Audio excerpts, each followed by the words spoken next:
Pag-usapan natin ngayon ang nasayang na pera ng taong bayan amounting to 132 million.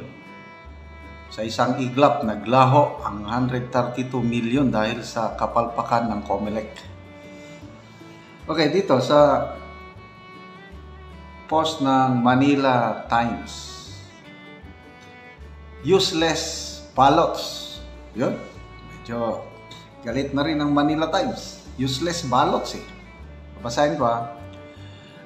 Commission on Elections Chairman Erwin Garcia answers media questions during a press conference at the Palacio del Gobernador in Intramuros, Manila on January 15, 2025, kahapon.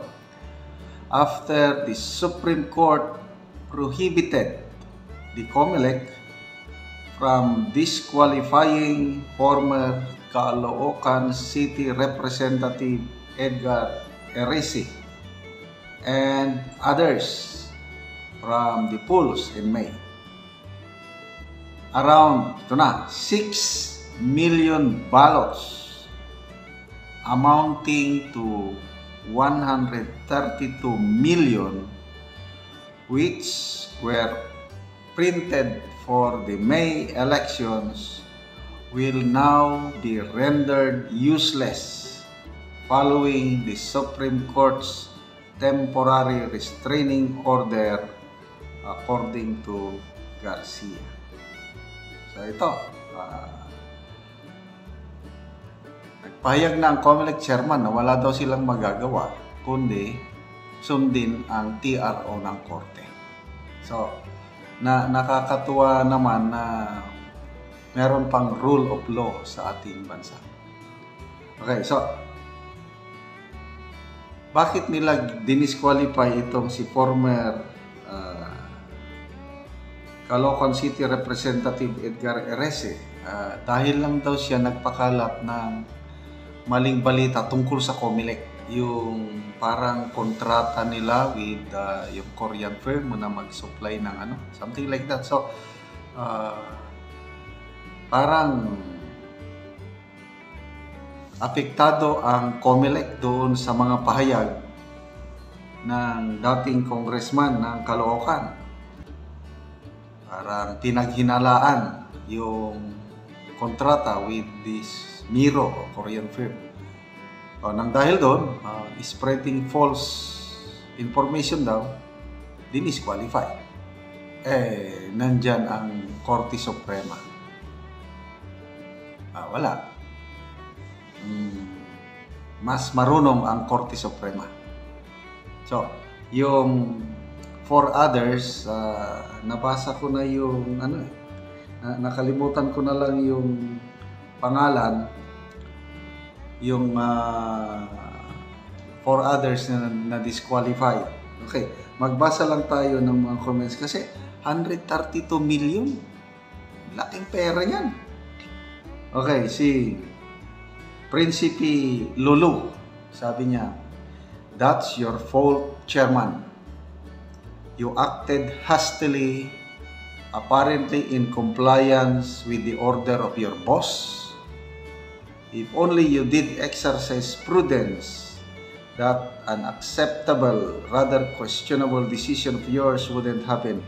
What a waste of enormous funds generated from state resources." Si Clifford Bores, sabi niya, "Misuse of funds." Si Ron Del Herbas, sabi niya, "SOS, hihinayang sa 132 million, yung 1 billion per day, o nga naman, yung 1 billion per day na flood control, okay lang Laki, tama. Sabi ni Senator Villanueva, 1.4 billion